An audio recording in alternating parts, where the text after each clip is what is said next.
What's going on? What's going on? Let me, let me figure out if I can get this light. I think y'all might be able to see me. I'm gonna play with this light. Hold on. Hold on. All right, there we go. What's going on? We're gonna jump right in. Thank you for joining me. Thank you for coming. Can y'all hear me? I guess put a one in the comment section if you can hear me. I don't need a bunch of ones. Just somebody drop a one.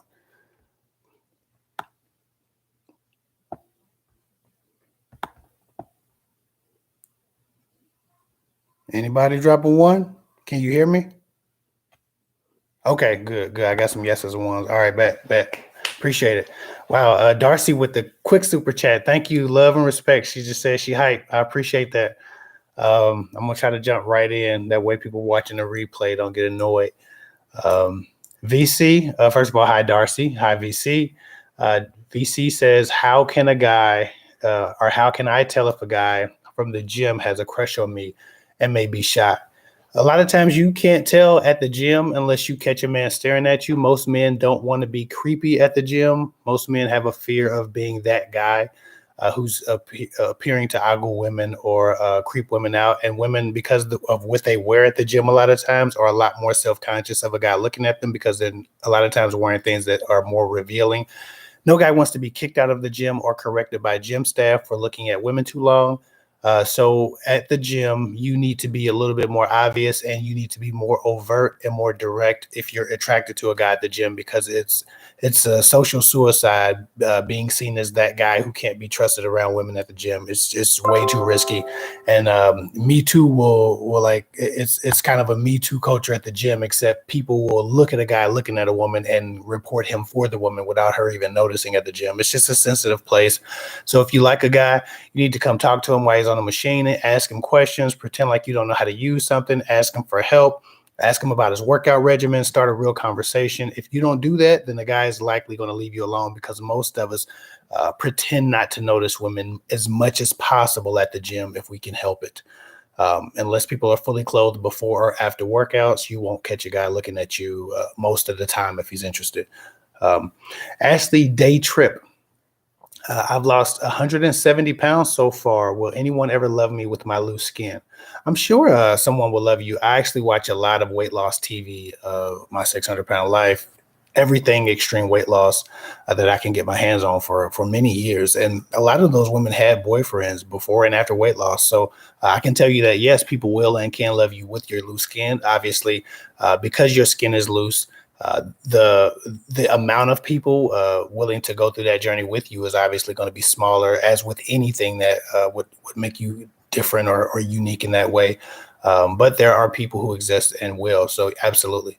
I wouldn't tell myself that I couldn't have anything or believe that I could have or achieve or acquire or attract anything to myself. I think that positive self-talk and hope and faith in the fact that you have good things coming towards you is always really important. And if you get away from faith, if you talk down on yourself and your future, that becomes more problematic than the thing that you're actually self-conscious of. It becomes your identity, the low self-esteem, the low vibration. So you want to give out positive energy, light and love, peace, love, joy, fulfillment, contentment. Those types of things attract those types of people to you. And so I would worry about what you have going for yourself, not what you don't have going for yourself. But yeah, I've seen a lot of women. In fact, if you look at extreme weight loss Instagram, you see a lot of women in relationships, and they have a lot of loose skin, but they still are having relationships. A couple of women I follow actually are getting married or just have gotten married, and they have that particular thing going on with them because of their extreme weight loss, losing 80, 100 pounds, 140 pounds. It happens all the time. So it can happen for you too, but you have to be positive, and you have to have, again, still other things to bring to a relationship that bring fulfillment and joy into another person's life. Nobody, no matter how skinny, thin, or tight or loose a person's skin is, wants to really be around someone who is dragging them down mentally or vibrationally. Or so just make sure that your vibe and your energy that you give is good to people, and that you start to really care about more of the details about who you are and what you bring to the table besides your skin or the aesthetics And again, the table is such a figure. I don't think we'll be able to get away from the table figure, but the table conversation is a whole nother thing that I want women to avoid altogether. Darcy says, wow, Ashley, good for you. That is such an achievement. Absolutely. It's an amazing achievement to lose 170 pounds. She says, I'm afraid to invite my guy over for the first time because of my big belly. Haha. How do I get out of my own head? I don't know if you can get out of your own head still making those types of statements.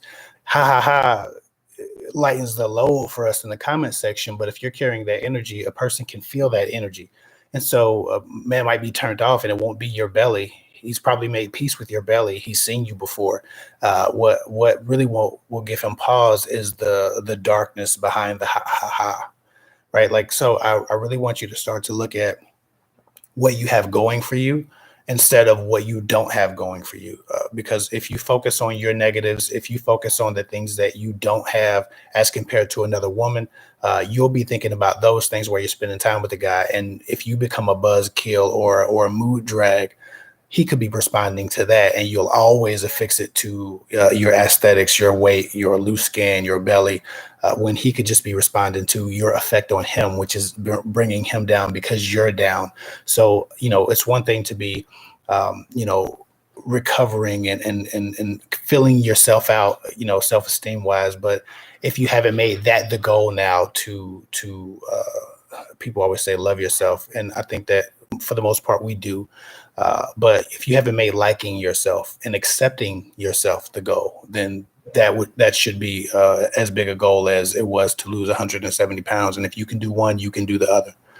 I firmly believe that. So focus on your positives, focus on the good things about you. Don't focus on your big belly.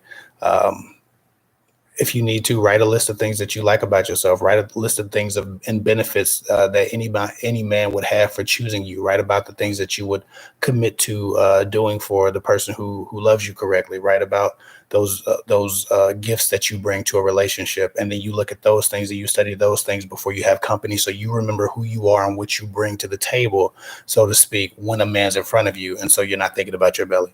I hope that helps. Let me see. Queen of Angels said, hello, everyone. How are you? Probably a long time ago. But thank you. I appreciate that. Somebody said, Kamatoka says, I've been talking to a guy from a dating app for 5 weeks. We didn't have our first meetup until about after 4 weeks. He says it's because he moves slow when he's been single for 8 years and not dated. That's probably true. She said for 5 years, we have a crazy amount of in common and we get on really well. He's even said numerous occasions that we should get married. When I met him, we spent 4 hours together and shared a few kisses. Okay, so you've only been talking to a guy for 5 weeks. Anytime a guy starts talking about getting married when he's only known you for a number of weeks and you haven't really spent a lot of time together, just take that shit with a grain of salt. Fuck all of that get married crap. Like none of that is relevant at all. People can say anything. And they can do the exact opposite. So don't like, nobody's words mean anything when you first meet them. You get to know the person, get familiar with the person, the character and the habits, patterns, and practices of that person. And that's what you go on. People fantasize with an open mouth. And so usually you'll hear stuff about kids and marriage. And I can't tell you how many women I talk to on the phone, literally countless. And I talk to them on the phone, and I'm pretty good on the phone. And I would, kids and marriage and future would always be brought up. And I don't even know those women's names at this point. So like, that's just, it's irrelevant what a man says on the phone. It's irrelevant what a man says, period, until he gets to know you and he starts to actually love you and care for you and then commit himself to you. That's when his words mean something, when you've seen the actions and the words explain the actions. So I hope that helps. So yeah, you said you're giggling like teenagers. Yeah, all of that stuff is good, but you just got to spend more time with them. You said, but wherever you suggest other plans like playing PS5 online, his texts are getting shorter and harder to reply to. I'm really confused. Is he losing interest? Well, yeah, he was talking about kids and marriage, and now he's just not as committed to that as he would have seemed to be in talking about kids and marriage. Again, always follow a man's actions and let his words confirm his actions, not the other way around. If you start looking for his words to mean something and you don't know him, you're in for a rude awakening. Even if he's a good guy, people mean well when they say things because they're fantasizing with an open mouth, but it doesn't mean they're about that. Somebody said, so yeah, if you're talking to him, you don't owe anybody anything when you're just talking to somebody and getting familiar with someone. But until you start spending time in person, none of it really matters. Especially on a regular basis. If you go on one date with a guy and you don't get another date, or it's too hard to get him to come out again, then his interest is too low. Because usually if a guy is really interested, he goes on one date with you and he's decided he's chosen you, or he wants to choose you, he's trying to go out as soon as possible. He's trying to make a date for next week, in the next couple of days. He's trying to make sure that he's on your schedule. When a guy's not doing that, then he's not interested enough to give you the amount of focus that will probably be necessary for you to have a healthy exchange of energy. Let me see. Y'all know I go slow. I be trying to answer these questions. So, and then the comment sections always update, and then I lose my spot. So let me see. We go with that. Phone charger not acting right. Okay, it was a lot of ones. Okay, somebody says, what does it mean when a man keeps withholding his number when he calls? I guess if he's doing it on purpose. What the hell? Hold on, let me switch this. This is weird. Hold on, let me get this. I only got 19% on my phone. I'm trying to keep it charged just in case Pretty Girls has to start catching messages, and for whatever reason, it keeps just going on and going off. Okay, so what does it mean when a man keeps withholding his number when he calls? It means that, well, unfortunately, we just have to guess, right? So if I'm going to guess that if a guy doesn't want you to have his number, it means he's likely not single. Well, it could mean, we're going to say it could, right? We're just guessing. It could mean he's likely not single and he doesn't want you tracing his call or having his number and trying to reach him again, because he might share that phone with a woman or share a space with a woman who could get to that phone before he can get to the phone if you text him back or call him back. Usually when a man doesn't want a woman to have his number, it's not because he thinks she's going to stalk him. Men don't have the same relationship with safety in relationships and discovery and the talking phase as women. Women have to guard their number because they have to guard their safety sometimes. Men aren't afraid of a woman chasing them down into an alley and pushing them into the concrete and raping them. So it's not like he has to protect himself. Usually when men withhold their number, they're withholding access because it's I call you, don't call me, I'll call you type of thing. Because if you call me, I'll be in trouble, or my girl could be home, or someone else could be with me that I shouldn't be on the phone with you. So I'm gonna withhold my number. Men act like it's about anonymity and privacy, and it's almost never about that with a single man. So that's my guess, unfortunately. Ryan Tech, thank you so much for the $20 super chat. She says, thank you for being you. I appreciate it. Thank you for being you. Thank you for being generous. Again, every little bit helps my family. I'll put it on the house, as we always say. And I'm literally putting it on the house. They're building, and we still haven't finalized all of the numbers. So it's literally going on the house. We haven't paid we haven't paid all of it. Down payment is at closing, and they haven't built the house yet. So it's all going on the house. Appreciate you. Somebody says, what does it mean when a guy says, I have a lot of respect for you? I suppose it means he has a lot of respect for you and he doesn't want to hurt you or mishandle you. But a lot of times that could be bullshit, because a guy could be mishandling you, telling you he has a lot of respect for you. So, I don't know. I need more context to that. But most of the time, I have a lot of respect for you is usually preceding a rejection of some sort, unless he's saying that to get your attention because he thinks you're a woman of respect who requires respect. So I guess it would depend on the context. Context matters so much. Every time I do a video, someone in the comment section cusses me out because they misunderstood the context of the video. And I always try to make the context clear. I put subtitles in there all throughout the video, reminding you of what the context is. I explain verbally many times what the context is, and then I still get cussed out in the comment section by somebody who doesn't understand what the subject of the video is about, who thinks it's a completely different angle. It's kind of frustrating, but people always say communication is key.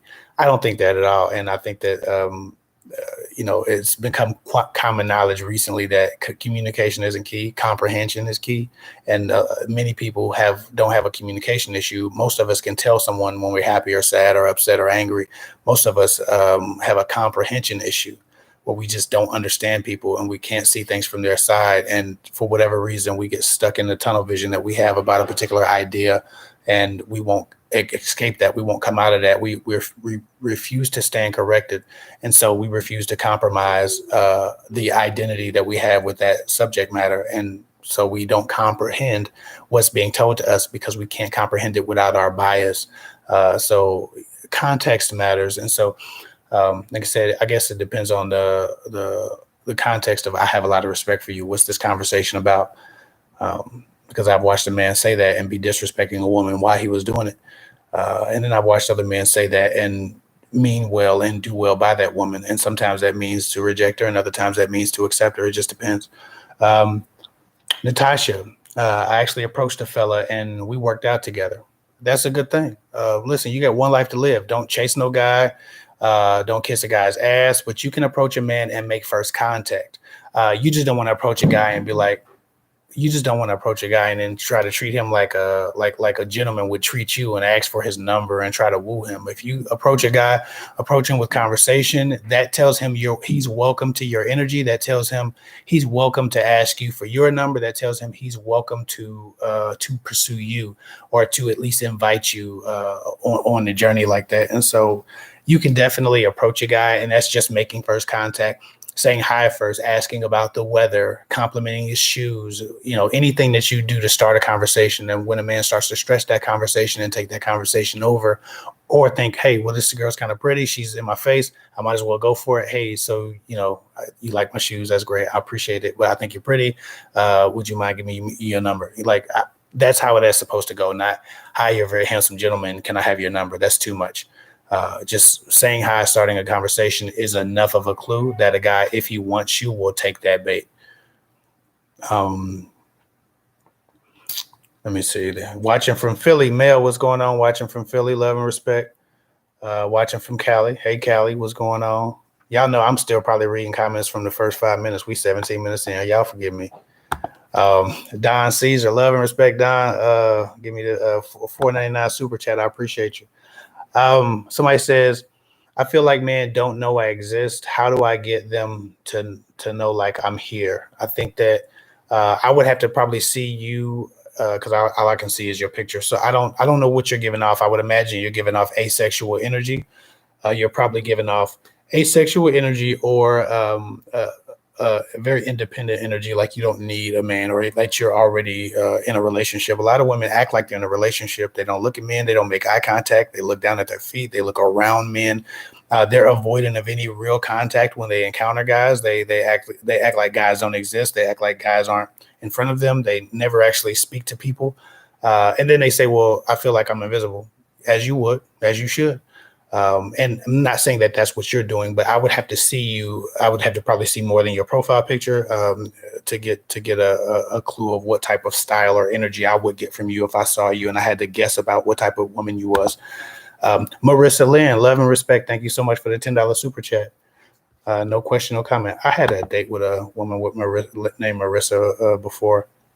It was the only girl that saw my car. It was one time I had a cool enough car for a young guy. I had a 95 Mustang in 2005, and I guess it was still a nice looking car. And this girl named Marissa came up to me, and the first thing she said to me was, "Is this your car?" And she argued with me about it, and she liked my car enough that she went on a date with me. Should have been a red flag, but it wasn't.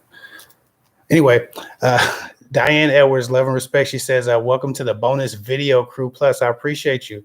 I appreciate you becoming a channel member. I haven't done a bonus video in a while because I've just been doing so many videos. At least the last couple of months, I've been trying to drop videos every 2 days, every 3 days, every 2 days. I got a little burnt out, so I had to back up. This month, I didn't have a lot of time to do it, but I definitely want to jump back on making a bunch of videos. It's just harder. Like I'm in this apartment, this temporary apartment where they built my house. So it's one main room. It's the living room, kitchen, open concept, and then it's the 2 bedrooms. Obviously, my kids' room and our room, and it's like, it's not a lot of different spaces to film in this apartment. And most of the time I go to sleep first in the house because I got to get up and go to work. So it's been hard trying to get me a recording schedule that works for the household, that also gives me the privacy and like quiet time I need to just sit with my thoughts. I can't jump in a room full of people and just run my mouth. That's normally not how I function. I need to sit with my self. I need to hear my thoughts. And it's very difficult to do that with a 4 and a 6-year-old. Love and respect. Nubia Meeker, thank you so much for the $5 super chat. It's just love. I appreciate you. Vlades Gatana, I'm sorry. Thank you so much for the $5 super chat. I should say keep it up and got the weights. I actually need to start working out again. COVID has ravaged my body. I was in amazing shape, and now I'm in normal shape. I look like a mere mortal. I don't like it. As soon as I get time, I'll jump back into the gym. I can't wait. Pretty girl text me. I must have missed somebody's question.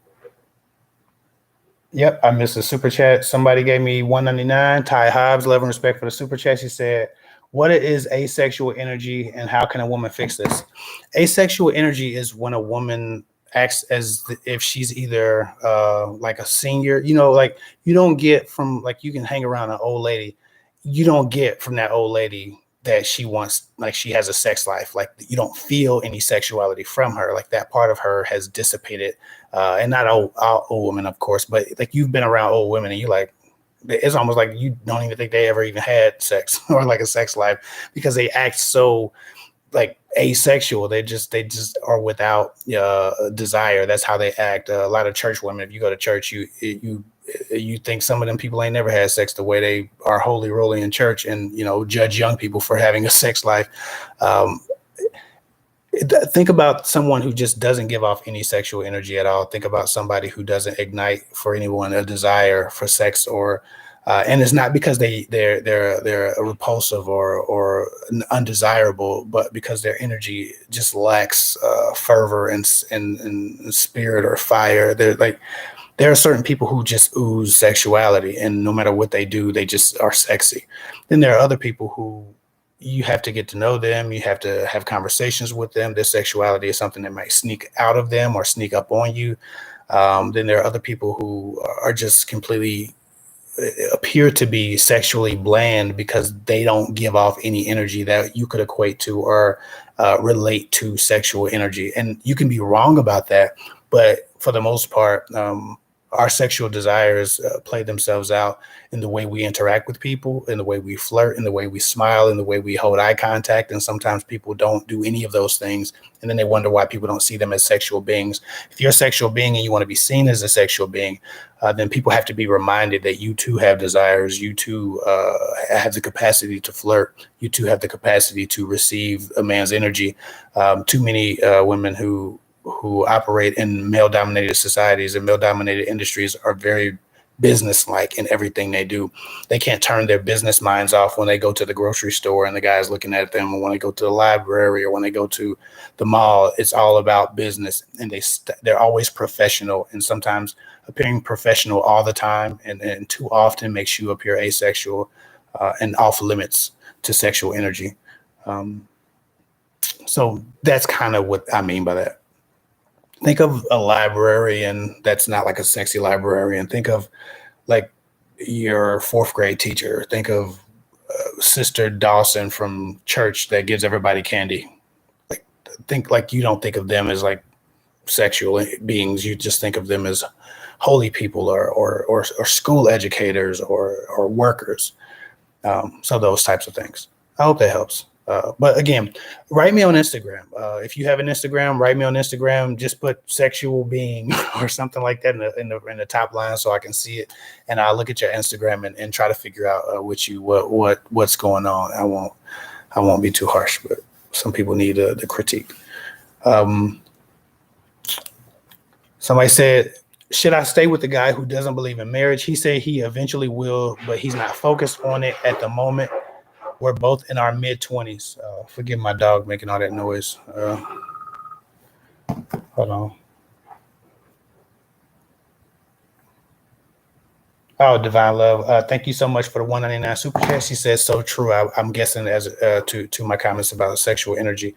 Um, as far as Ashlyn fears, staying with the guy who doesn't believe in marriage is completely up to you. How much do you believe in marriage? How much do you want marriage? I can value marriage a certain way, and it doesn't necessarily mean he should, right? We all have what we believe is a culmination of our experiences and our observations. He might have experienced enough negative around marriage that he just doesn't believe in it and doesn't value it. He might not value the institutions that give the power to marry. There's a lot of reasons why men are not interested in marriage at all. He said he eventually will, but he's not focused on it at the moment. That sounds like he's trying to soften the blow for I don't want to get married to you. And again, it's not about him not wanting you. It's him not wanting the covenant of marriage or the restrictive, the restrictive culture and the restrictive. Damn it, my dog is not being considerate right now. Uh, the restrictive nature of marriage. Maybe he doesn't like the paperwork. Maybe he doesn't like the financial oversight of the government. It could be a lot of things. You're in your mid-20s. I know you want to settle down. If his idea of settling down is not in alignment with your idea of settling down, and you think that you want marriage more than you want the structure of relationship that he's provided, then maybe you shouldn't. But if you are treated well, if you are extremely happy in your relationship, if you are fulfilled, then you might be able to negotiate, the marriage thing, or you might be able to prioritize the good, healthy relationship over the structure of marriage. A lot of women want to be brides, but they don't want to be wives. I don't know very many men who are looking to be grooms, but they already act as husbands. And so I guess it would just depend on where your priority is. Are you more prioritized on having the marriage so you can check that off the box, or having the marriage so you can be unionized under God? I don't know what priority pushes you toward marriage, and I don't know what disagreement with the covenant pushes him away. So I need more info on that. Somebody say Ed, ED. I don't know if it's Ed or just ED, short for a name. How do I present myself as relationship material? When you're meeting people, you just have to show your humanity to them. And a lot of times women lead with their sexuality. That usually makes it look like you're sexual material, but they're too afraid to lead with their minds and their intellect and just their passions. I think if you're in a relationship, what you need most from a person depends very much on what your intrinsic needs are, and that will vary from man to man. So relationship material from one man might look like you just being open to collaborate or cook or support him or rub his back or listen to him, or Alexa. I don't even know what the hell Alexa talking about. I don't know how to shut Alexa off. Hold on. Shut the hell up, Alexa. Pretty girl, what am I supposed to say to Alexa? I don't know how to talk to Alexa. Alexa, get on my damn nerves. So, like I said, what was I at? I was asking a question. I was answering a question. Where was I at? Hold on. Oh, so presenting yourself as relationship material. If you want to be relationship material, you have to get to know the person that you want a relationship with. You have to figure out what their intrinsic needs are, and then you have to figure out if it's within your capacity to actually be that naturally, and not have to fake it. I have intrinsic needs. I have things I need from a woman, no matter what. Just like you might have things you need from a man, no matter what. And if you're not going to get those things from your relationship, then it's likely that, you're probably going to have to move on. But if you have the capacity to actually do these things and do it from a very genuine place, then you're not faking the funk. It's not something that you're going to grow tired of, and you can move on, and you can move, throughout your relationship from a very genuine place and be satisfied, both of you. So relationship material has everything to do with what you bring to the table from an intrinsic place, from your humanity, what you actually have a skill set and a capacity to be, your bandwidth to handle and to collaborate with the person that you've chosen. So to present yourself as a relationship material would be a different presentation for each man, because each man requires something different, just as each woman does. That was a long answer to a very simple question. I'm sorry about that, but there's a lot of distractions. Alexa's going off. My dog's being rude as hell for no reason whatsoever. She's like tapping her paws, like I guess she wants to go out or wants me to give her something, and so she taps her paws and makes noise, almost like she's knocking on the door. But anyway, back to this. Somebody said, red flags, jealousy for no reason, and don't support you. I might have missed the first part of that, but if somebody has given you red flags, or somebody was jealous for no reason and doesn't support you, then don't talk to them. Move on. Like, you have enough information. Too often women decide, I like a guy, so I'm gonna just commit to this and I'm gonna see it all the way through. And they stop taking in information. And that's valuable information. If a guy is jealous for no reason and he doesn't support you, he likely isn't going to give you the things that leave you feeling fed and full in your relationship. And if you're not satiated, why keep going because you decided you like him? Ultimately, you won't like him. One day you'll get used to him and you'll be stuck with him. So it's just not a good thing for you to continue in those relationships like that.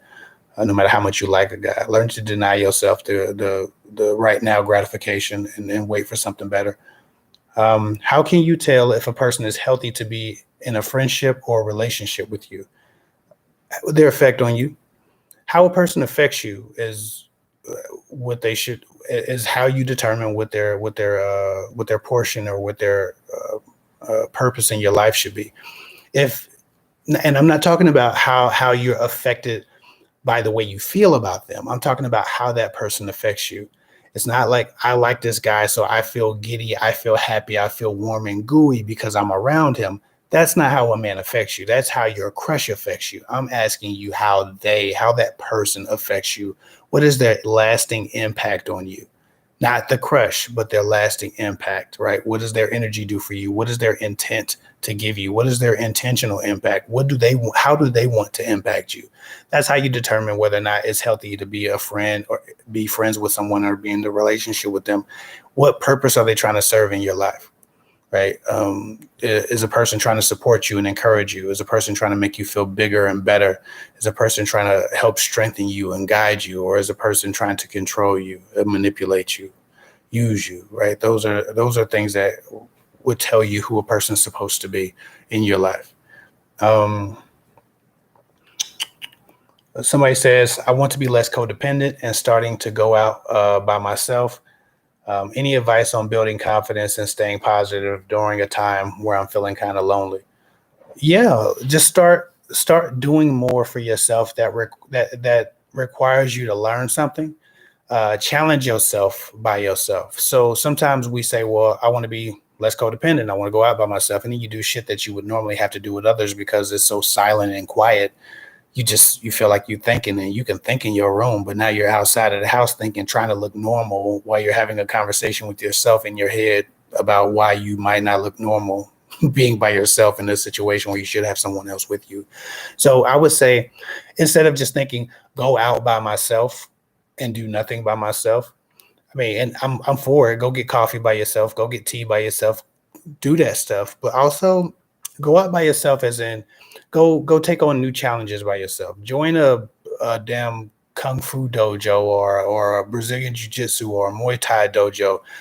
Go to a active shooting class by yourself. Not an active shooter, but an active shooting class, like a target practice class, or like go challenge yourself. Go take a challenge that one would normally get a partner to endure with them because it's dangerous or it's intimidating, and do it by yourself. And you're not going to be by yourself when you're doing it. You still are interacting with other people. So you're still building a new tribe, which is very important.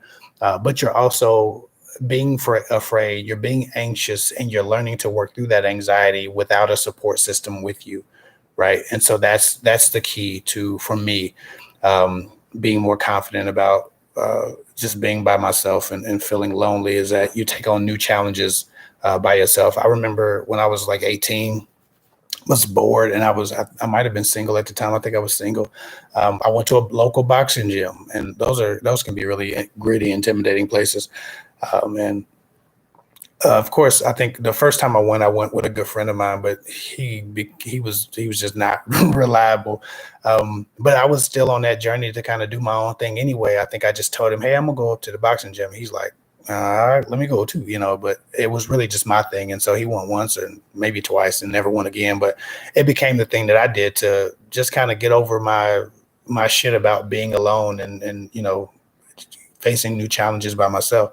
And I had never been to that gym. It's a whole lot of testosterone, a whole lot of challenge, but it's not a friendly place to someone who's too afraid of who they are to come out into the world. And so it was a challenge, and it was a test for me to make sure that I was the man that I wanted to become, or I was becoming the man that I was hoping to become. And for myself, I passed that test. But challenge yourself by yourself. Don't just go to the movies. I mean, you can do that, but find something to challenge yourself and overcome. And as you see yourself win and you see yourself overcome challenges by yourself, you'll feel a lot more confident walking through a mall and going shopping and wherever else you might need to go by yourself.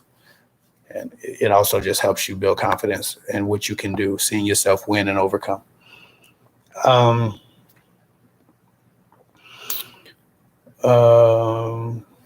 Let me see. Somebody said, what if a man only likes to text and never wants to talk on the phone? Stop talking to him.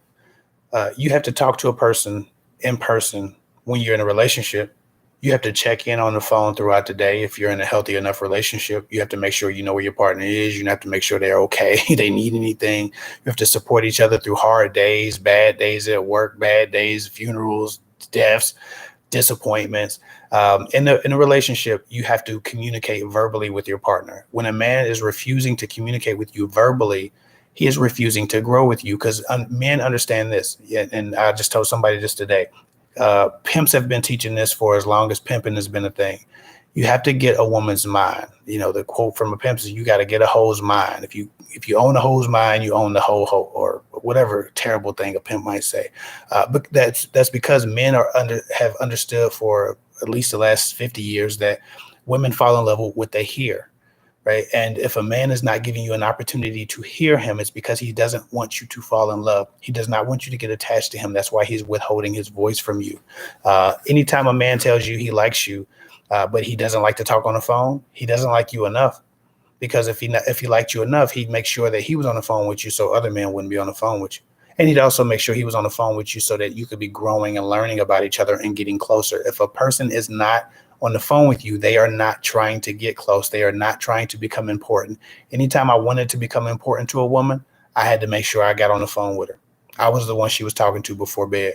If I wanted to be important to a woman, I had to get familiar with her.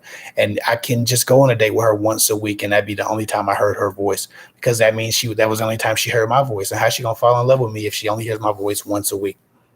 And I don't know what other guys she knows, what other guys after her, whose voice she's hearing when she's not talking to me. So that's just not a thing. If a guy won't talk to you on the phone, he don't want you. So move on.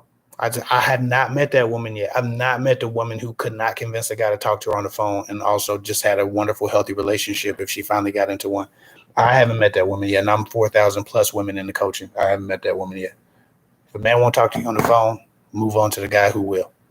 Make that the requirement. As soon as you meet with a guy, as soon as y'all have like the first good date, on that date, tell him, listen, to be honest, I really feel like a guy who likes a woman will talk to her on the phone and really get to know her.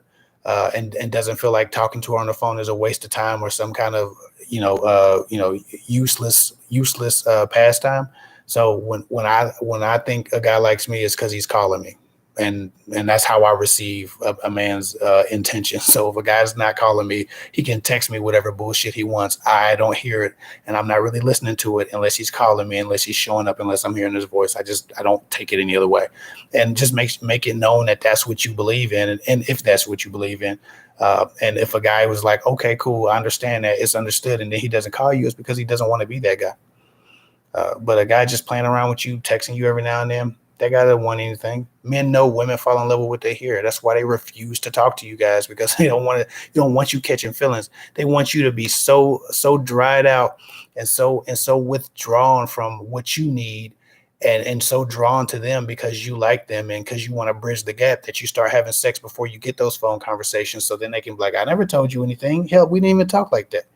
Like, and that's what they do. They use that as an excuse. And because women take this text message crap and this pen pal crap, and they accept it because it's supposed to be 2021. Apparently, that's a good enough excuse to just give somebody crumbs, and everybody's taking it because it's supposed to be culture. You decide culture in your relationships. So make men talk on the phone with you. Tell them you only think a guy likes you if he talks to you on the phone, because every other guy texts and most of that shit don't turn into nothing.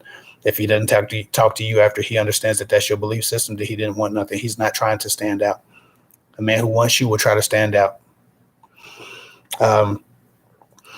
I used to be afraid of commitment issues, but this man has made me change that. How do I get rid of fear?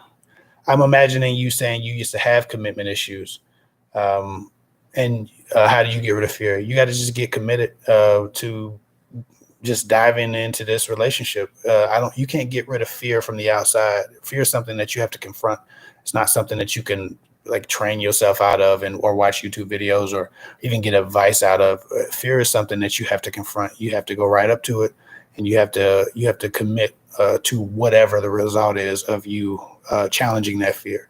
But you can't do it from the outside. It's something that you just have to fall. When people say, I got to fall in love, it's called a fall for a reason. There's a risk involved. And I think that at some point you have to take the risk to be in protection mode forever. It ultimately usually leads to women being alone. And for being alone or being single isn't bad at all, if it's your choice and if you're completely at peace with it. The problem is when people are alone and single and they want it to be with someone, they want it to be a couple, or they want it to be loved. That's when it's a problem. And so, if you have fear tells me that you want love, but you're afraid of love. It's not that you're at peace with not having love. So for that, you need to confront your fear. You just need to, hope, trust, pray, cross your fingers and dive in. And, you can be taught how to love again. You can be taught how to boldly go into relationships again when you get with the right guy. But you still have to give him the chance to show you he's the right guy. And if you are in a constant state of fear and anxiety, you will never do that. And you'll ruin that relationship before it ruins you. And your fear will be a self-fulfilling prophecy, but it'll be a self-sabotage, not a victimization of you through anything he did. It'd be you doing it to you. So I hope that helps. Somebody said, wow, that's damn good advice, Kev. I'm sure you wrote this 10 minutes ago. I don't even know what I said 10 minutes ago, but I appreciate it. I'm sure it was okay. Somebody said, what do you say to a guy that says he can't be in a relationship now because of his kid's mother bring drama and stress him out? I mean, I guess you understand that he won't give you a relationship and he's not going to change his mind. When guys use their baby's mother for an excuse to anything, that's permanent. They're not going to change their mind. You're not going to convince a guy that's been screwing you for 3 weeks, who tells you his baby's mother is such a bitch that he can't have a relationship because she's going to make it difficult for him to see his kids. You know how often I hear that? I think every time I go live, I read that comment in the comment section at least one time. I think like multiple times a month I hear that stupid shit. Like, I get it. But if a man's kid's mother is still running his life and she's not even in his life, she's not the woman of his life, but she's still making decisions about if he can be in a relationship or not, you're probably talking to, quite honestly, you're probably a deadbeat anyway. I've not met a lot of great fathers who were having that level of issue with the mother of their children, because those great fathers are usually pretty decent men too, who don't garnish the hatred of a woman and the vitriol that it would take to play with a man with his kids. It's also and I'm gonna get Felicia T. I got your super chat in a minute, but it's a red flag for me, because if he can't be in a relationship right now because of his kid's mom, that's going to be a toxic relationship until his kids are 18. How old is the kids right now? Like, until she finds love, he has to sit and be and he has to just have a bunch of sex with a bunch of random women and never commit to any because she will be jealous. Like, think about that for a minute. Usually when the guy says that, he's still screwing the mother of his children, and he's screwing the women that he entertains himself with. So you either make him a sex partner exclusively, or you look for a man who actually can have who has full control and leadership over his own life, his own home, his own destiny. Like that's not leadership. That's not manhood. Like a woman dictating my house when she don't live in my house. Anybody dictating my house when they don't live in my house. That's not manhood. That's not masculinity. That's not leadership. That's some bullshit. So you don't have a relationship coming from him. You're not gonna trick him or convince him or manipulate him through loving him perfectly to change his mind. So move on before you get hurt. I mean, you're probably gonna already be hurt, but you don't also have to waste time, months, years, being the side chick or another chick in a man's bed just because he's giving you a great excuse that you sympathize with him with. Felicia T, love and respect. She said, do a blog about you and your wife on a date. I wouldn't mind it. I guess I'm not the camera, like a lot of YouTubers be filming all in restaurants, filming all in the gym, filming all in. I'm not that guy.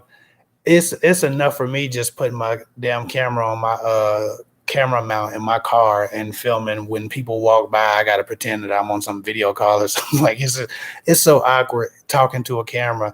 I'm not even sure if I could be natural talking to a camera in front of a bunch of random people and strangers. Like I said, we all learn how to not give a fuck about what people think about us. I've learned how to not care about what people observing me on the internet think, but I've not learned how to sift through judgment or snickers in person yet. So that's my challenge. I'll be learning about it. Me and my wife are actually going to do a family channel. Me and my wife and kids are actually going to do a family channel when we get our next house.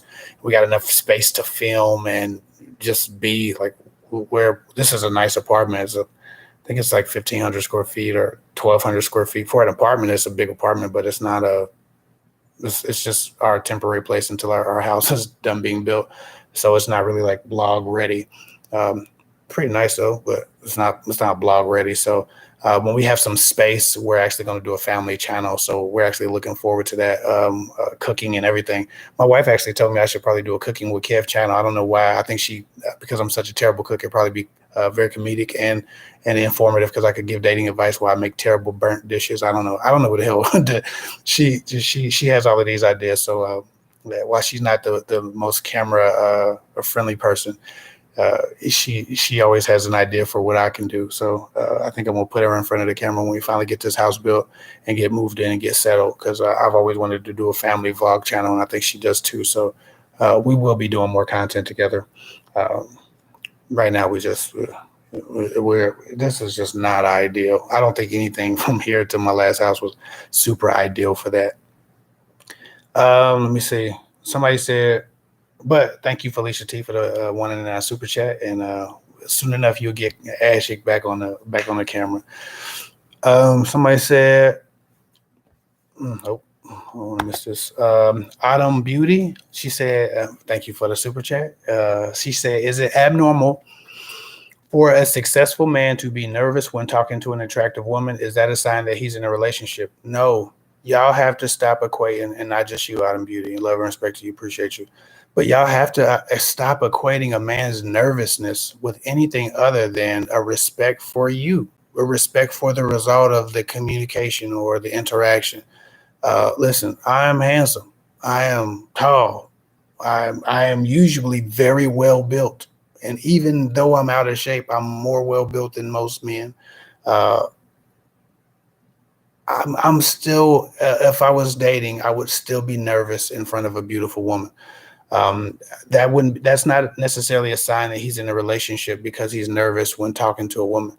I remember one time, like, I had to force myself to talk to so many women that I could hold my voice and hold my tonality while I was talking to a woman. I remember when I first started trying to talk to girls when I was a teenager, women would always be like, "What?"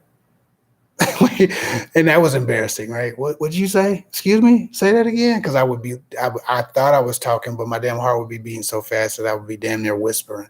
And it obviously, I just talked to, I don't know, hundreds of women in the mall until I just didn't give a damn about rejection. But I remember thinking, man, they think that this means I'm soft, when anyone who knows me would be like, not that at all. Like, nah, Kev's pretty assertive. Kev's pretty good. But I couldn't be assertive when I first started talking to women who were very beautiful, because I respect women. I respect humans, right? And a woman is a human. She could be smart. She could be wise. She could be intelligent. I don't know. I'm trying to discover it, but I want her to think that I'm those things. I want her to think that I'm good enough. So just because a man's successful doesn't mean he knows that you will recognize that in him. When a man is nervous talking to a beautiful woman and he doesn't seem to need to be nervous, or he's successful, or he's handsome, sometimes it has nothing to do with him being afraid of you.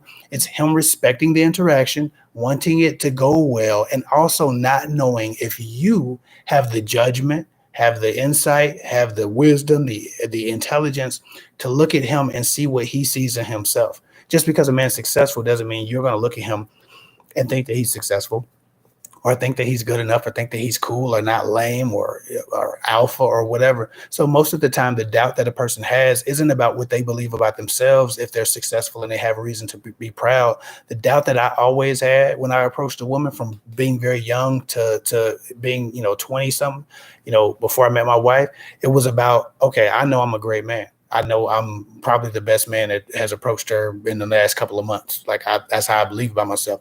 But while I am great, will she recognize that? Will she assume those things, right? What will she get from me? Who will I remind her of? What trauma will I trigger? Like, you don't know. And so that nervousness is about if they will see what you see in yourself. And that is what I got a lot of guys who are successful and handsome and tall and great and all of these different things.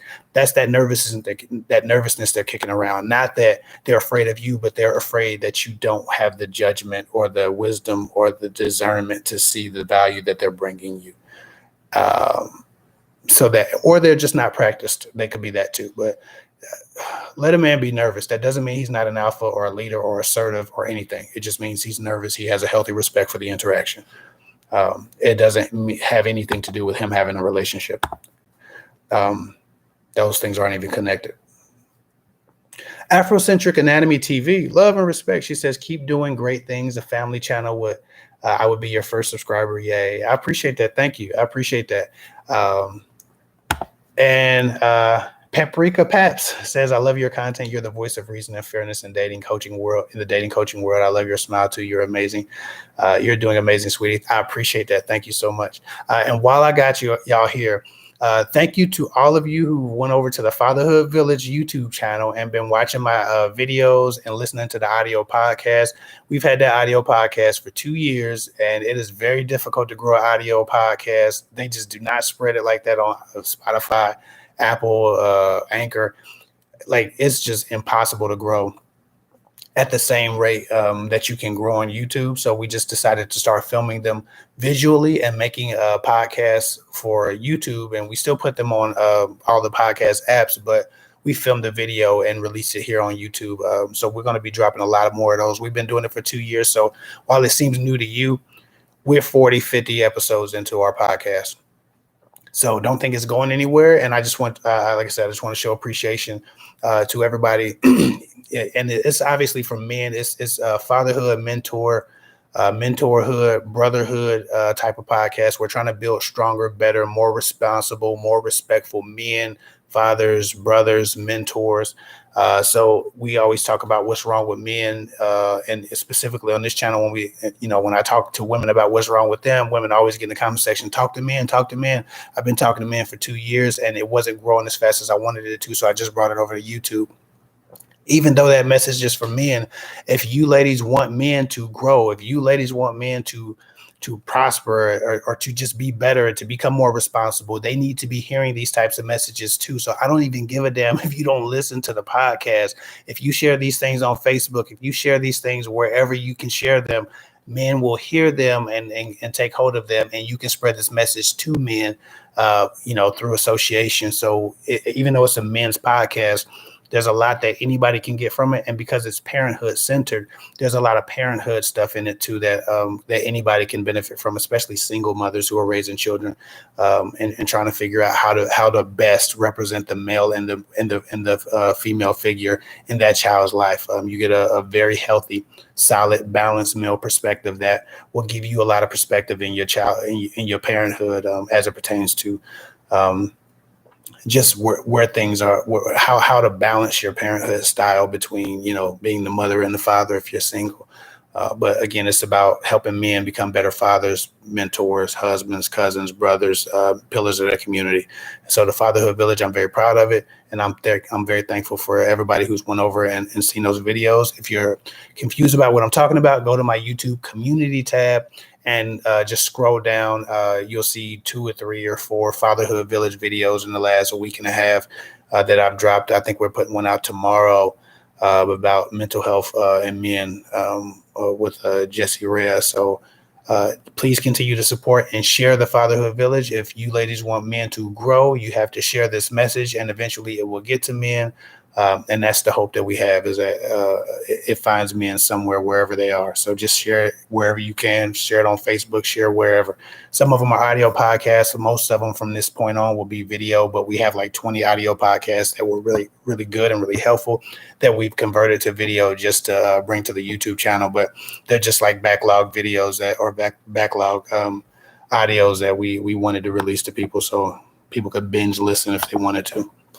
Okay, back to what we're doing right here. Let me get back into this. Somebody says, what's the difference between someone with a character flaw and a toxic person? A person with a character, well, first of all, we all have character flaws, but a toxic person is a person who lacks responsibility and who lacks introspection, right? A person with a character flaw can be aware of their character flaw and working on it, but imperfect. A toxic person is usually either unaware of their character flaw or uncaring that they have that character flaw and reckless with it and refuses to take responsibility to correct that character flaw and doesn't care how it affects other people. That's generally a toxic person. Or a toxic person can be somebody who obviously still has character flaws, but only focuses on what's wrong with everyone else. And again, has no introspection, lives life to be pleased, to be fulfilled, and doesn't care about their effect on the world around them, or denies their negative effect on the world around them. But character flaw and a toxic person, they don't always go together, because everybody has character flaws, but the toxic person has more of them, and they are more effective and more imposing on the world around them. I hope that helps. Somebody said,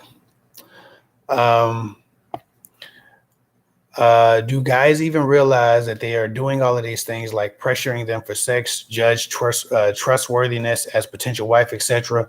Are they aware of these games they play, or no? People aren't always aware of themselves enough to know that what they're doing is judgment or game playing or testing.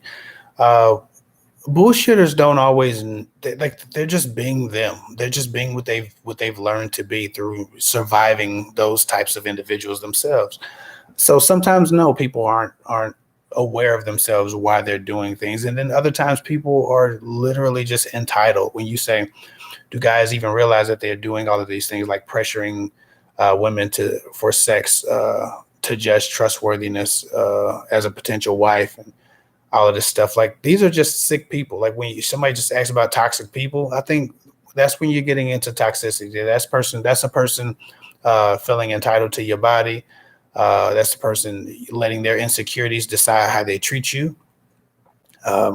That's a person trying to make you jump through hoops to prove your worthiness to them, when they themselves clearly have some shit that they need to clean up and may not be worthy of you. People who play games aren't always aware that they're doing it. They think that it's justified. They think they're protecting themselves. Most people are too smart for their own good. They know how to rationalize their own bullshit and make it make sense, but it's still wrong. So, and to be clear, while we hear, like, my channel addresses men's male red flags, right? Red flags you need to look for in males, because I speak to a predominantly heterosexual audience. But this isn't just a man thing. Humans are flawed to such a degree that that could apply to all people. Women get in the comment section, and if you've been in the comment section, you've never met a wrong woman. All the women are wonderful and awesome and great, and then that's bullshit. That's the comment section version of a lot of women. Women are just as flawed as men. They just are flawed in different ways. And so, to a degree, yes, some men know that they're being assholes, and other men don't. But that's a human condition. Humans are fucked up. Humans are flawed. Humans are very toxic. Humans are vindictive. Humans are malicious. Humans are nasty. And having a vagina doesn't void or invalidate the capacity to be a terrible person. Even so, I know you wasn't making that point, but I always have to say that because I think we get into like a man bashing thing, and again, I'm not here to pander, so I have to just be honest and be even about that. Dara Sa asked. She said, Dara side 11:29. Okay, 3 minutes ago. She said, my boyfriend I'm dating since 2 months is forcing me to get physical even when I'm not ready still. Is this a toxic guy? Yes, and a man shouldn't be able to force you to do anything if you see it coming. Yes, it's a toxic guy. If a man's trying to force you to get physical, you said force. Force is like rape or rapey. Yeah, that's disgusting. And what's disgusting is you still called him your boyfriend, and somehow or another you're encountering him.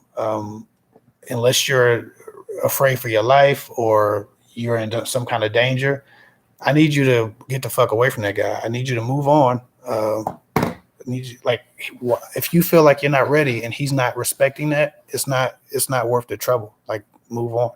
Because that's not the first boundary he's going to cross. That's not the first line he's going to cross. That's not the first time he's going to put his wants over your needs and his pleasure over your safety. And I think that you are in a very toxic situation, and I'm not sure it's good for you. Well, I'm positive it's not good for you, but it sounds like an abusive relationship waiting to happen. Dara Sa says, my boyfriend says all the time, it does not matter when I'm in love. It doesn't matter when in love. Then why hold back for physical love? After hearing that, I need some time, as we just met 2 times. You're not in love. You've only known this guy for 2 months. He doesn't love you. You only met him 2 times. He doesn't love you. You only met him 2 times. He doesn't love you. You only met him 2 times. Okay, stop listening to people's words. This is that bullshit I be talking about. Stop listening to people's words. He doesn't love you. You only met him 2 times. He wants to screw you. Okay, he wants ownership. He wants control. He doesn't love you. He only met you 2 times. Like, yes, it's very toxic. He's going to be abusing the shit out of you if you don't get away from this guy. So that's the advice. And people in the comment section, please tell this woman what she needs to know, because she's going down a very dark road. Leave this man alone.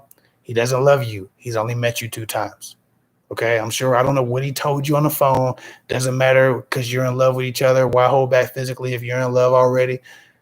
He doesn't love you. He only met you 2 times. But he's decided he's going to target you for abuse. It sounds like you're dealing with a narcissistic abuser waiting to happen. And I would much rather think he's a narcissist and be wrong than think he's okay and end up in an abusive relationship where you can't go outside, you can't talk to your friends, you haven't seen your family, and you getting slapped around the house. Please get the hell away from that guy. Daphne, love and respect. Thank you so much for the super chat, and the pink ponytail lady doing whatever she's doing. These graphics are crazy. I appreciate you though, Daphne. Nancy St. Clair, love and respect. She said, hi, Kev. Did the coaching with you a few months ago. I remember you, Nancy. She said, and I'm finally making the move to Virginia, D.C. area. I'm very glad to hear that. I'm extremely glad to hear that. She says, how do I meet guys in this new region? I just had this conversation with somebody else.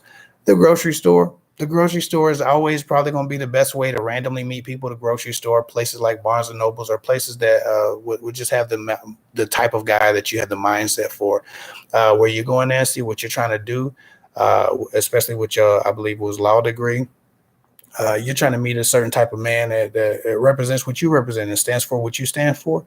Um, I just had this conversation with somebody that, the grocery store seems like a really simple answer, but the grocery stores are pretty segregated. The areas go from affluent to low to impoverished, right? So you can go to the very good side of town where people got some money in their pocket, where the tax bracket is a little bit different, and the likelihood that you find a guy that is successful, that's focused, that's at least established, is much higher, because even the apartments in the affluent side of town are a little bit more difficult to get, unless you're making a certain amount of money. So I was just telling somebody else that you could go on a grocery store field trips to all the suburb grocery stores or all the affluent area grocery stores around your city. And you could pretty much have a field day just making eye contact and small talk and conversation with people, in in the olive aisle, or in the Alfredo aisle, just getting to know people. Usually when men are invited to conversation with a woman, or she meets eye contact and she holds her gaze, they know that means that they're welcome to talk to her. They take that challenge, and they try to figure out if they can make more happen and stress that interaction. So if you want to meet guys in person, just be very intentional at the grocery stores, and go to the grocery stores where people might need to have a little bit more money in their pocket to shop there. That's just one simple tip. But also, you just join special interest groups. Every area, especially DC, that's a bigger area. They have special interest groups and things, in especially activity groups and things like that. So just figure out what's happening in the area and try to get around real people and get out of the house in a real way. A lot of people join a runners group. I think you were into fitness, Nancy, so you could join a runners group where people run around outside, especially during COVID. Those outside runners groups get really popular. So it's the only way people can get out of the house is outside running and being in the park and stuff. So there's a whole lot of ways to meet people in person. You just have to actually speak to people when you meet them in person. You have to, like I said, make eye contact, speak up, be a little bit more assertive than you would normally be, simply because you get one time to meet a person and then you never see them again. So make sure that you're making it obvious that you're open to a person's energy, without throwing yourselves at them. But again, you can hit my line, Nancy. So text me if you need something. We can figure that out. Somebody says, let me go down. I think I got everybody down here. Somebody said how to find someone that is on the same vibration level, and not creep guys out with being an empath. You have to learn your audience, Heather Dawn Mayhew. Learn your audience. Know who you're speaking to. Like sometimes, like there's certain things I can't say on video that I talk about all the time, because it's a little too much, or it's a little too deep for people, right? When I start ranting, I'll be going off into some other place, and I'll be having to like calm down. Like, okay, right, you have to speak to the level of your listener, right? And you don't know who your listener is, so you have to speak to the most common denominator, right? Not necessarily the lowest, but the most common. And so just understand that everybody won't have your level of understanding. A pretty girl says Facebook. If you go, Nancy, back to your question, if you go to Facebook and look at events on the events page around the city, wherever you live at, if you look at the events page on Facebook, all the events where people are just looking to be around people will pop up. That's actually a good, and that was Pretty Girl. Pretty Girl sent that to me to make sure that I gave you that. So yeah, definitely look into the Facebook events page. That's always a really popping place to be, especially it tells you everywhere to meet up. Thank you. Pretty Girl. There's dating advice from Pretty Girl. Pretty appreciate that.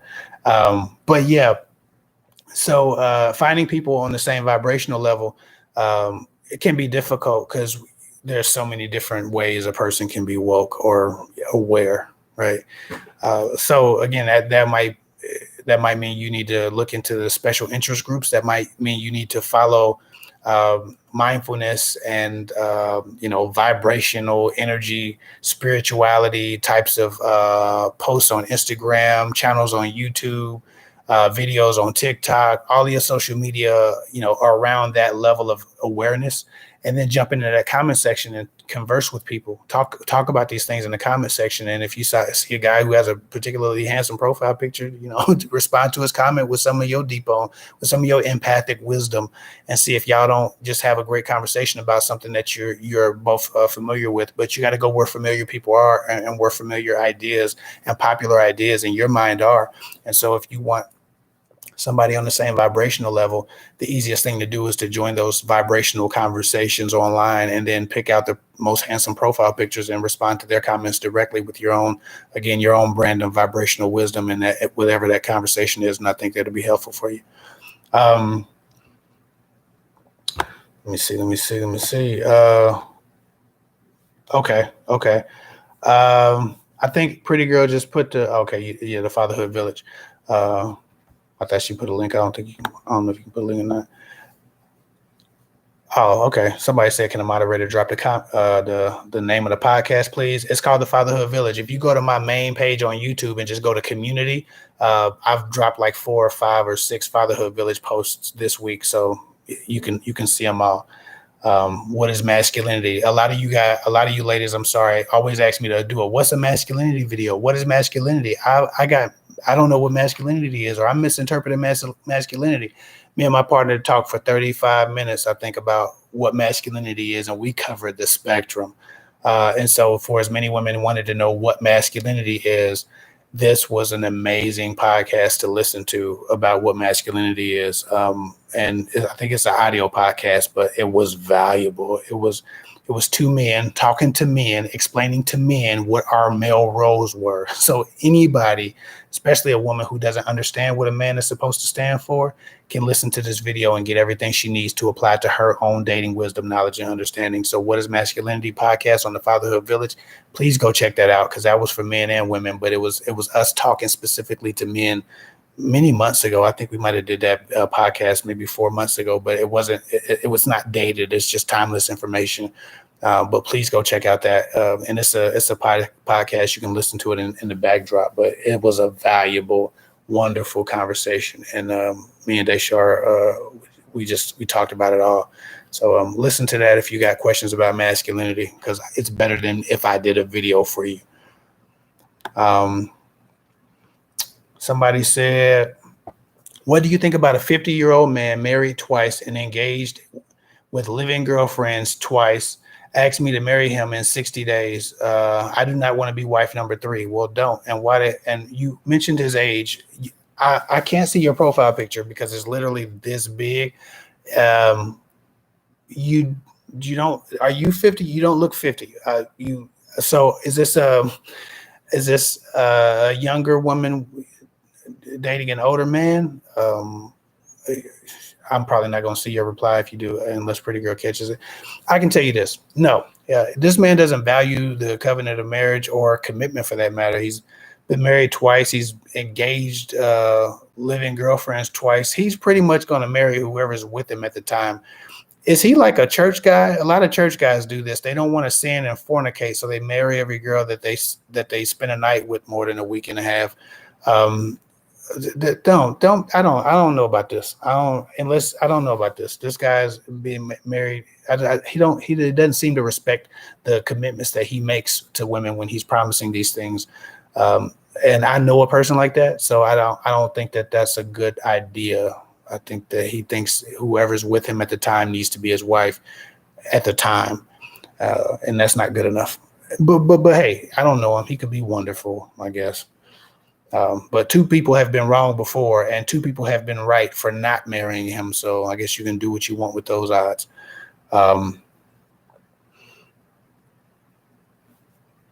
And I guess Dara saw, I think we talked about that. Your boyfriend of 2 months trying to force you to get in bed with him.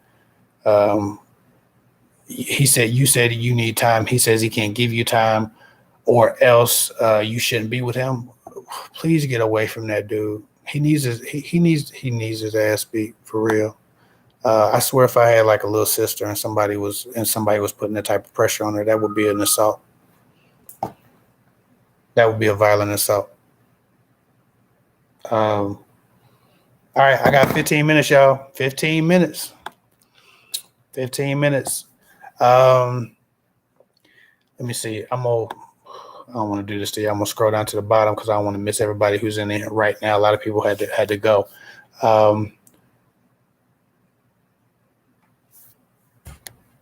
Somebody said I'm too anxious. I need to take my meds right now because if I tell you what's happening with my fiance, I already know you will tell me to run. My mental health is messed up because of him. Yep, run. Yep, run. A person should listen. Sometimes we have our own struggles with mental health, but a person shouldn't be the cause of your mental health struggles. You can be unhappy. You can deal with depression. You can deal with bipolar disorder. You can deal with sadness. You can deal with chemical imbalance. And that could be something that you just intrinsically have or naturally have. But if a person is causing your mental health issues, and it's not those things, but it's them and their toxicity and their control, if it's that, then you got to go the other way. And even if it's not their fault and you think it's their fault, it's still, y'all still need to separate because you haven't rectified and reconciled with yourself how much control you have over your conditions. So either way, it's probably a good idea to separate for a little while and figure out who you are and what energy is contributing to which parts of your life.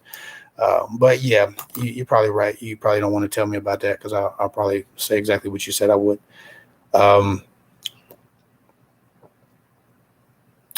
Somebody's dating a male stripper. That's rough. I would not. Let me see.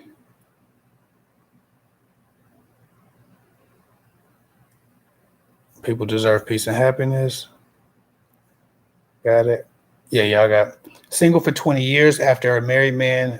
Doe, my dear, if you still here, love and respect to you. Single for 20 years after a married man who said he did not love me. After you married a man that said he did not love me and the baby was not his. I was under 18. He was 25. Big mistake. Then told me holding my dying daughters. He was happy after. Well, I'm glad you got away from that gentleman. That's rough. Sorry to hear that.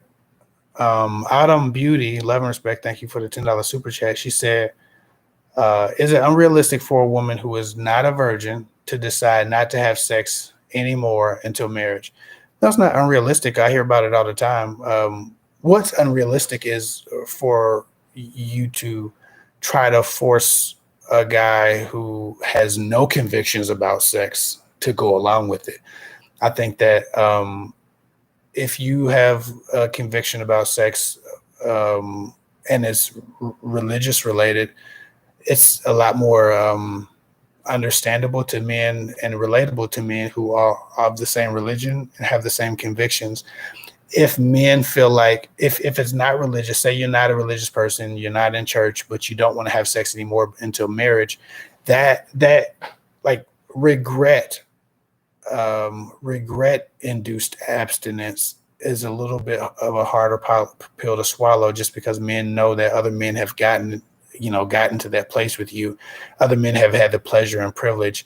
They're finally giving you like a real relationship and you're punishing them for the mistakes you made with other lesser men.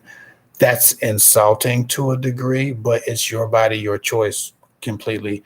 All I'm saying is get with a man who has the same mindset as you around sex. So whatever your beliefs are, as long as he has the same mindset and respects where you're coming from, it doesn't matter. But people always say good men are hard to find. Good men are hard to find. Abstinent men are even harder to find. So that's something that you will have to reconcile with having a much smaller fraction of the dating pool to contend with, because you're now asking for a good man who's also willing to be abstinent. That's a lot, but it's not impossible to find. So obviously speak life into that situation. Have faith and just make sure that you explain where you're coming from. And you have to pick good men. You can't pick ain't shit men and be talking about abstinence, because ain't no ain't shit men gonna wait. So you really have to go find a guy who has character and integrity and love to give. You have to really go find yourself a nice guy, but they exist and they're out here, and a lot of men will wait. But but just make sure you're not abstinent because you're punishing the good guy for everything that the bad guys did. Aura, love and respect. Thank you for the $1.99 super chat. YouTube doesn't show those for whatever reason, but I appreciate them anyway. I appreciate you. Blue Girl, thank you for the $1.99 super chat. She said met men in the Home Depot flooring section. Home Depot. Why did I say Home Depot? What the hell?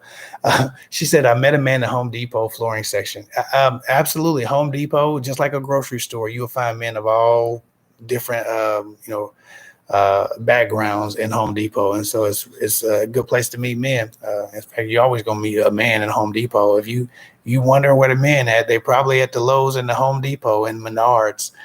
So good for you, Blue Girl. Find yourself a man at Home Depot. And for the most part, if you get your little freakum dress and take it to Home Depot, you will get some looks. So that's the thing that you can do. But yeah, Item Beauty, you can definitely find what you're looking for. But it's going to have to be a man who shares your convictions. And again, good men are hard to find. Abstinent men are even harder to find, but they're out here. And I've even spoke to a lot of guys who are virgins that, they're 20 something. I met a 20 something or 30 something year old virgin not too long ago. A guy, I always meet 40-year-old virgin women, but I rarely do you meet that guy. But a guy was just like, I just want to, be with my wife. It's like, that was it. Like, that's cool. So, good luck with that. I think that you can find it. I don't think you need luck as much as you need faith. Aura, thank you for the $3.99 super chat. I appreciate that. I might have already said that. I don't know if I can't think. Oh no, you just sent it. I appreciate you. Is this the same question? Okay. How many minutes I got? I got 8 minutes, y'all. 8 minutes. Somebody said, I used to work, Cindy D said, I used to work in the hardware section at Sears and dated a lot. Yeah, see, men are out there. And somebody said, not Menards. I haven't heard of that store in years. We just got a lot of Menards. Like in my city, we just built like 2 Menards. So Menards just got to Ohio, or at least this part of Ohio. So a lot of people maybe had Menards and lost them, and Menards is still expanding in some markets. So yeah, Menards. We just got Menards over the last 8, maybe 10 years. We've had a Menards now. Damn, I guess time flies. I guess we've had one for a minute. Menards is popping in my city. Somebody says, going on 3 months, we hung out, and then he disappears for a day or two and then comes back like normal. Feel like he's trying to pace himself and not seem cliquey. He tells me he don't know how much I like him. Okay, so what you just need to do is gorgeousness 87. You've been dating a guy for 3 months. He disappears for a day or two and comes back like normal. So you feel like he's trying to pace himself. He doesn't know how much you like him. I think you just need to make it clear that you would prefer to hear from him every day without the breaks. And maybe you prefer to hear from him, more often. I think there's no harm in that.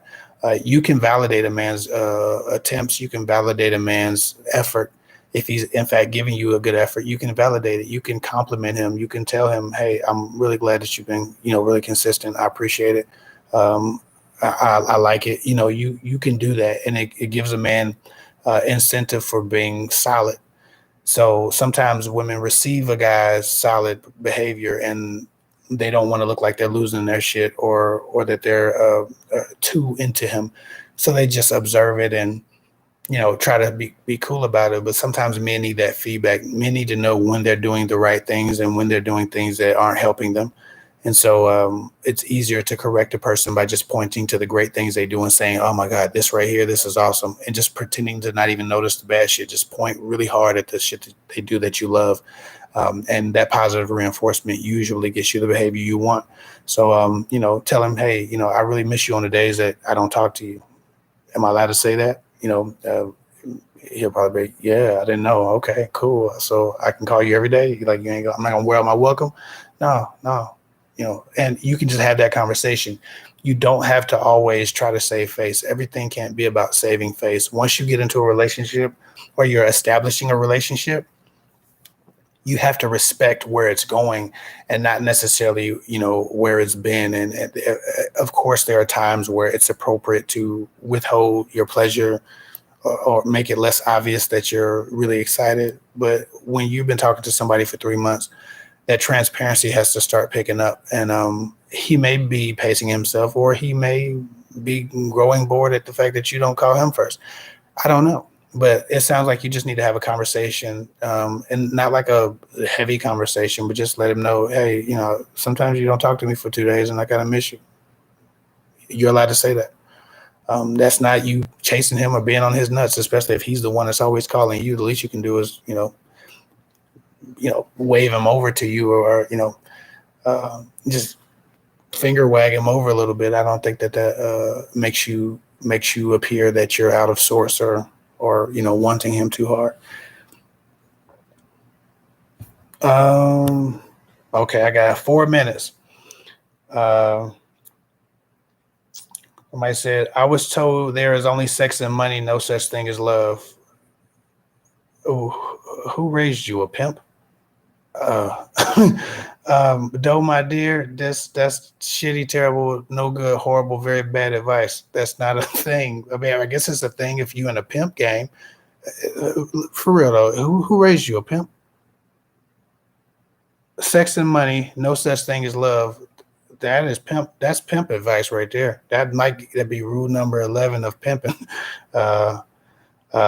Purse first, purse first, ass last. I think that's maybe rule number 8. I don't know what the hell going on, but that ain't it. That somebody definitely pimping was strong when they raised you. I don't know what the hell, but that's wrong. That's not good advice. Okay, that's somebody who's hurt.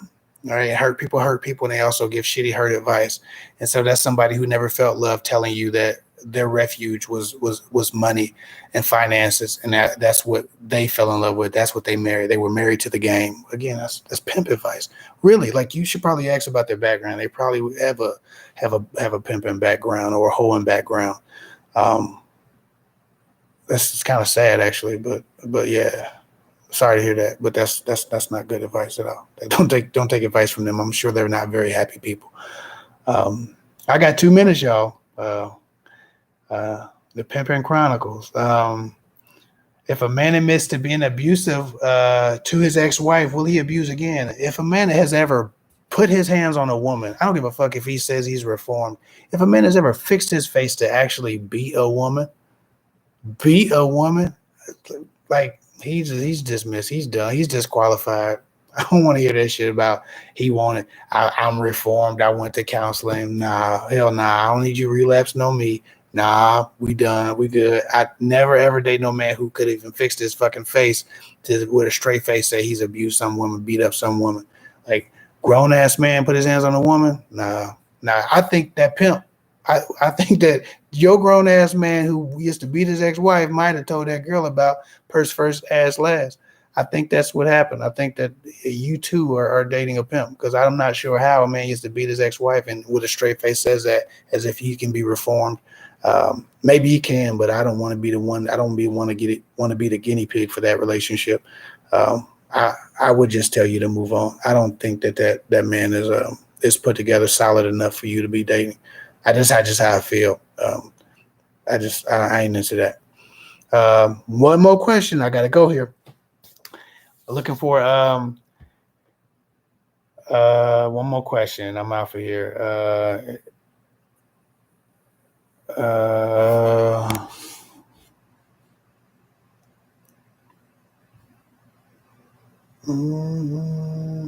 on, I'm looking for a question. Okay, so I got a question. And I probably got a bunch of questions, but do men like awkward, introverted, hot women? Men like hot women. Period. You can be a mute. A man will like you. If you look good and you are a decent person and there's intelligence in you, a man will like you. You can be awkward. You can be introverted as long as your hygiene is good. You can't have bad hygiene. And you can't be emotionally unstable. I think most of us draw a line at emotionally unstable as much as we can. But no, if you're hot, somebody's going to want you, at least physically. You have to find somebody who's awkward and whose introversion agrees with yours or counteracts yours. So it becomes about compatibility at that point. But no, if you're hot, and from the picture, I can tell that you're a pretty young lady. I can't see you. You're really blurry. The pictures are literally like this big, but I can tell that you're attractive. I think that a gentleman could find you desirable even in your personality, because a lot of guys are awkward and introverted and feel like they don't belong or they don't fit in. And so as much as we like to think that we are the only ones or we're alone, most of the time there's someone across the room feeling exactly like we are, awkward and introverted and feeling like an outcast, and two outcasts together really have a great time. So as long as there's no codependency and there's no self-esteem issues based on that awkward and introversion stuff. And introverted really has nothing to do with self-esteem for the most part. It's just how you gather and release energy. But the awkward part, if you're not conscious about being awkward, two free awkward people can have a ball. So that is my last question. What I'll do is I turn the chat on, so I think I can come back to this conversation and look at all these chats that I missed, if I missed any, and I think I probably missed about 20 questions. So if I come to this chat and I see anything good that I missed, I'll do videos about those questions and answer some of those questions like I did the last time I went live and I missed some questions. I think I did like 3 or 4 videos answering questions that I missed from the live. So that's what I'll do. And man, it was wonderful. Thank you so much for joining me on this live. Please go to thefatherhoodvillage.com. Give us a view, give us a like. I think we got like 130 like subscribers. We need all the subscribers we can get. And we need all the women to share as many of these Fatherhood Village videos as possible, so that we can get the word out to these men that there are other behaviors out here that can be acceptable. There are support groups for men who stand for something and who need help being fathers and learning how to grow into fatherhood. There are mentors out here. There are men serving the community of men to make sure that men have the strength and have something left in the tank to serve their families, their wives, their girlfriends, their kids, their mothers, their sisters, the people in their lives. We want men to stand for something. We want men to stop using women like blow up dolls. We want men to live honorably and give to their communities. This is the shit we're talking about. This is the shit we're trying to push. People always say they want men to do this and do that, and when something like this comes around, they don't share it. But if Kevin Samuel says some stupid shit to a woman as he degrades her, it goes viral. 1 million people watch it. We need 1 million people to see the Fatherhood Village. We need 1 million people to start holding men accountable for the type of content they give other men. And so if you want to be a part of that solution, even if you don't watch the shit, just share it. Trust me, it ain't no bullshit being said on the Fatherhood Village that you can't share. You ain't got to listen to all 40 minutes. Just pop that damn share button and share wherever you can, because people need to hear it. Men need to hear it. And we need to grow our male audience because it's for men, but we just jumped on YouTube. And because I have a female audience, most of our audience is female right now, but we got to share with men. So please, jump on the Fatherhood Village, go to my YouTube community tab, or search the Fatherhood Village in the YouTube search bar, and it should pop up. And just listen to our podcast. And like I said, we will be filming our podcast from now on. So there'll be video and audio, not just audio, but we still have like 20 audios in the backlog that we want to release because they were really good conversations. They helped a lot of guys. So if you want to be a part of that, if you want to help, always share my content.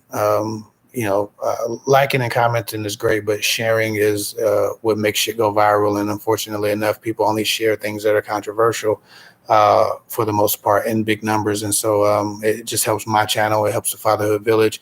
It helps any one of these other YouTubers that actually have content based on morals and values.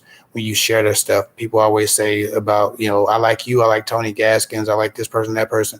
Well, whether it's me or Tony Gaskins or pick this person or that person, I've looked around on YouTube, and every guy who does content related to morals and values and integrity has low ass viewing numbers. And every guy that's saying the worst, stupidest, toxic ass shit, they have 1 million, they get millions of views. Hater content, toxic content, red pill content. They get millions of views. And it's not just men sharing that. It's women flocking to see the show and the spectacle of men saying terrible shit.